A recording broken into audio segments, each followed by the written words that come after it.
Pero yes, kapag nasa lalaki kami going to Ayala. So ako po ay iiwan sa Ayala dahil kailangan ko tip dahil it's too late na po ako siya.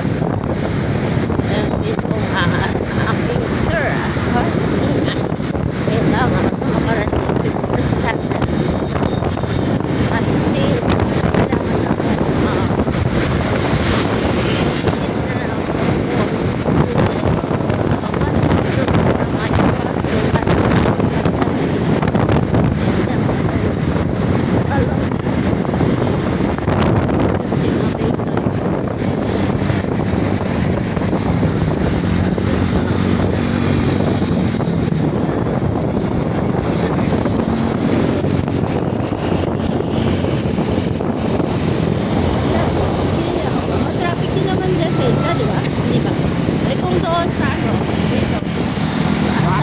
Diyan o doon?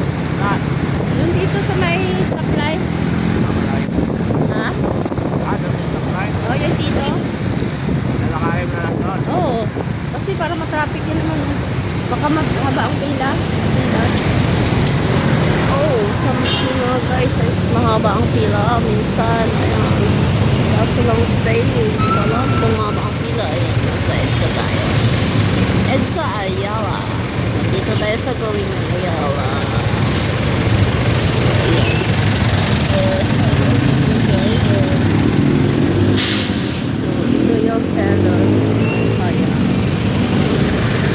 Yan sa crosser ng Ayala. Crosser ng Ayala. Nagulog ang video. So, in the morning, home and saguan. So, yung tulay na yan guys ay going to Cubao or from Ayala out to Bindia.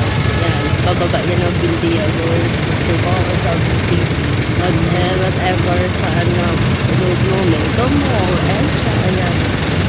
Yan yung mga daan kasi bawal na siya mag-U-turn from Ayala to this area, bawal na mag-U-turn.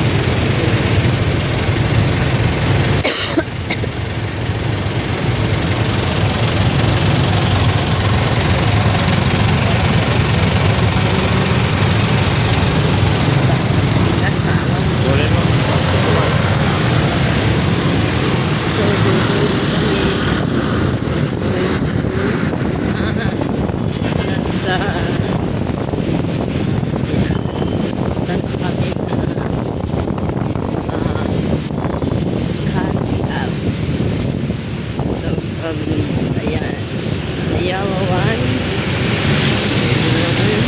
Dyan yung Glorieta 5. Andyan yung Ordaneta.